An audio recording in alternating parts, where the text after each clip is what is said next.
বিকেলবেলায় ছেলেকে নিয়ে ছাদে এসেছি। ছেলে সাইকেল চালাচ্ছে আর পাখিদের ডাকছে, আর আমি চারদিকের বাগানটা একটু ঘুরে দেখছি। দেখে বড় মন খারাপ লাগছে।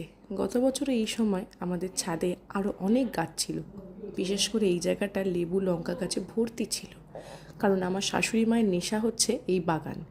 কিন্তু বাবা চলে যাওয়ার পর থেকে, মানে আমার শ্বশুরমশাই চলে যাওয়ার পর থেকে মা ঠিক আর অতটা সময় দেয় না এই বাগানে। আমার চ্যানেলে অলরেডি আমাদের ছাদ বাগানের একটা ভিডিও আছে, লিঙ্কটা আমি শেয়ার করে দেবো। বিকেলবেলায় আমার দুই মা আর আমার ছেলেকে নিয়ে বেরিয়েছি, যাচ্ছি এখন গড়িয়াহাট।